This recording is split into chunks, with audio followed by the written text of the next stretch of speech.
ولادت کے تعلق سے تو مورخین میں اختلاف ہے کہ آپ کی ولادت ربیع الاول کی 12 تاریخ کو ہوئی، بعض نے لکھا 9 تاریخ کو ہوئی، بعض نے لکھا 8 تاریخ کو ہوئی، اور بعض نے کچھ اور بھی لکھا، لیکن وفات پر سب کا اتفاق ہے کہ 12 ربیع الاول کو آپ کی وفات ہوئی۔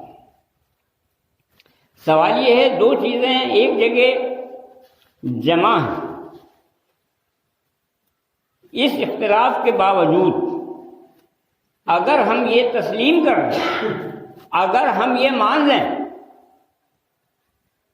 کہ ولادت بھی 12 ربیع الاول کو ہوئی اور وفات بھی 12 ربیع الاول کو ہوئی، تو پہلے آپ کو یہ فیصلہ کرنا ہوگا کہ عید میلاد النبی کی محفل جمانے والوں، یہ ہمیں معلوم ہے کہ آپ کی ولادت باسعادت کی بنیاد پر ایسا ایک عقیدہ رکھ کے عید میلاد النبی کا انعقاد کرتے ہیں، اور وفات کو ماننے والے جلسے اور جلوس کرتے ہیں، بڑی بڑی محفلیں جمع ہوتی ہیں، تقاریر ہوتی ہیں، جلوس نکالے جاتے ہیں۔ تو پہلے ہمیں یہ فیصلہ کرنا ہوگا کہ اس 12 ربیع الاول کے دن آخر ہم آپ کی ولادت باسعادت کے دن میں خوشیاں منائیں یا 12 وفات کا غم۔ اور یہ ممکن نہیں کہ بیک وقت دونوں چیزیں ایک ساتھ حاصل کر لی جائیں، کہ ایک طرف خوشیاں منا رہے ہوں اور اسی وقت اس خوشی کے موقع پر غم بھی ظاہر کر رہے ہوں۔ یہ کیسے ممکن ہے؟ یہ نہیں ہو سکتا۔ تو یہ تو ہمیں سوچنا پڑے گا، خوشیاں منائیں گے یا وفات کا غم۔ اس لیے خلفائے راشدین نے یا صحابہ اعظام نے یا تابعین نے یا تبع تابعین نے ان دونوں دنوں میں سے کسی ایک دن کو بھی کوئی اہمیت نہیں دی، اور ان دنوں میں ان لوگوں نے کوئی جلسہ جلوس، کوئی تقریب، کوئی محفل جمائی ہو تو بتائیے۔ جب خلفائے راشدین نے جو کام نہ کیا ہو، صحابہ کرام نے جس کام کو انجام نہ دیا ہو، تابعین نے جس کام کو انجام نہ دیا ہو، تبع تابعین نے جس کام کو انجام نہ دیا ہو، اور ہم اپنی طرف سے کوئی ایسی چیز ایجاد کر کے اس کو انجام دینے لگیں تو کیا خیر کا باعث ہوگی؟ تو اللہ کے نبی نے فرمایا کہ ہر بدعت گمراہی ہے، اور ہر گمراہی جہنم میں لے جانے والی ہے۔ ہم بھلے ہی اس پہ خوش ہو رہے ہوں، مسرور ہو رہے ہوں، پھر یہ عید میلاد النبی ہے کیا؟ ہمارے نزدیک یہ ایک نیا طریقہ ہے، نئی ایجاد ہے، بدعت ہے۔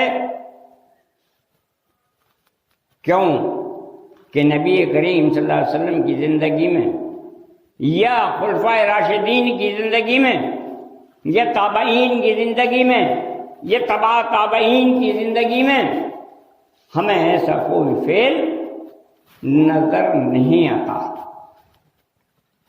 کہ جس کو انہوں نے انجام دیا ہو، جس کو ہم انجام دے رہے ہیں۔ تو یہ ایک نیا فعل ہے، اور اللہ کے نبی محمد رسول اللہ صلی اللہ علیہ وآلہ وسلم کی وفات کے 600 سال بعد ایک بادشاہ، جیسا کہ ہماری مسجد کے خطیب مولانا ساحل بتا چکے ہیں کہ یہ ایک بادشاہ ابو سعید کو کبھی کی ایجاد ہے۔ بادشاہوں کی ایجاد کو ہم شریعت مان لیں، بادشاہوں کے کیے ہوئے کام کو ہم اسلام تصور کر لیں، وہ بھی اس صورت میں کہ جہاں اس کی محفل میں ناچ گانے ہوتے ہیں، چراغاں کیے جاتے ہوں۔ یاد رکھیں، بڑے بڑے محدثین کی تصدیق ہے کہ چراغاں کرنا اور اس طرح کی خوشیاں منانا یہ یرموکیوں کا فعل ہے۔ وہ اسلام لانے سے پہلے آتش پرست تھے، اور اسلام لانے کے بعد بھی ان کے بہت سے لوگوں کے دلوں سے اس آتش پرستی کا جذبہ کچھ ختم نہیں ہوا تھا۔ انہوں نے اس کو بھی اسلام میں داخل کرنے کی کوشش کی۔ الحمدللہ آج تو بہت سارا طبقہ اس سے بالکل بری و ذمہ ہے۔ تو بات دراصل کیا ہے کہ یہ چیزیں، ایسے کام بدعت کہلاتے ہیں، اور ایسے کام کراتا کون ہے؟ ان الشیطان لکم عدو، یاد رکھیے شیطان تمہارا کھلا ہوا دشمن ہے۔ افمن زین لہ سوء عملہ، جس شخص کی بدعمالیاں اس کے لیے خوشنما بنا دی گئی ہوں تو وہ اس کو اچھا ہی سمجھتا ہے۔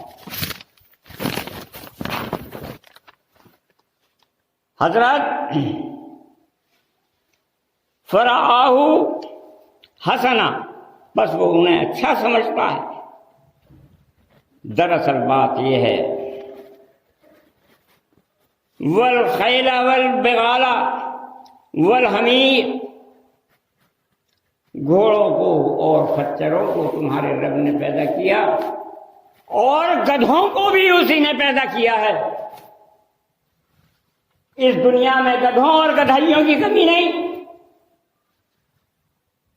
بھت کے بھاؤ ملیدہ، چاہے جتنے پکڑ لو۔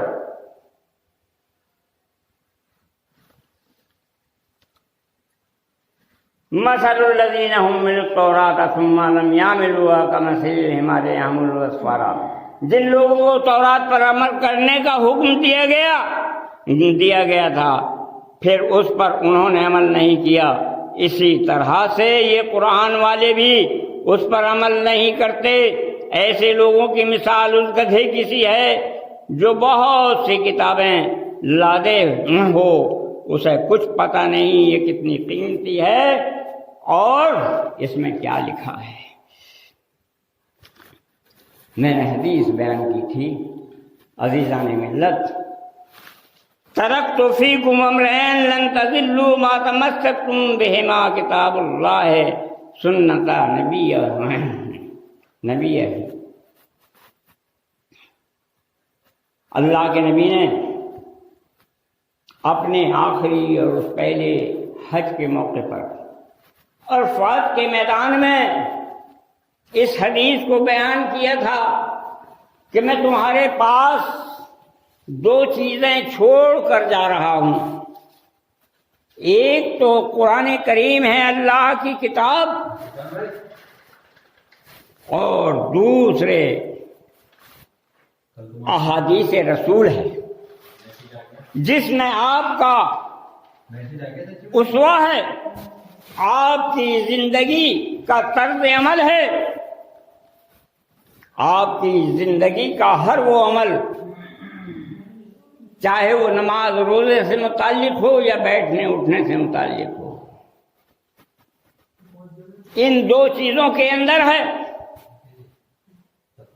تو کیا ہم کبھی قرآن کا مطالعہ کرتے ہیں؟ قرآن کو کھول کر دیکھتے ہیں، اس سے کوئی عبرت حاصل کرتے ہیں؟ یا احادیث نبوی کو چھانتے ہیں، ان کو دیکھتے ہیں؟ نہیں، ہمیں ان ٹچے مچے لوگوں کی 4 پیج کی کتابیں مل جاتی ہیں اور انہی کو پڑھ کر ہم اس کو دین اور اسلام سمجھ بیٹھتے ہیں اور اس پر عمل پیرا ہو جاتا ہے۔ شریعت نے کیا کہا، قرآن نے کیا کہا، حدیث میں کیا ہے، صحابہ نے کس فعل کو انجام دیا، کس کو نہیں دیا، یہ پتہ لگتا ہے قرآن اور حدیث سے۔ یہ 4 پیسے کی کتابوں سے پتہ نہیں لگتا۔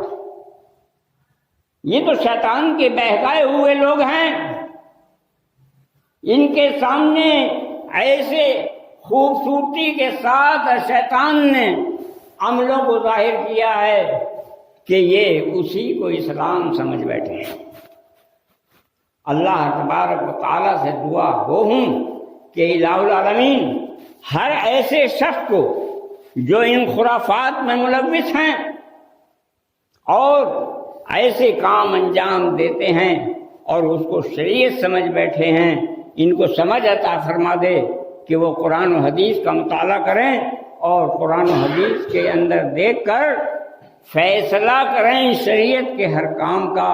اللہ تبارک و تعالی ہم سب کو ان برے افعال سے بچا لے جن کو شیطان نے مزین کر کے ہمارے سامنے پیش کیا ہے۔ وآخر دعوانا ان الحمد للہ رب العالمین۔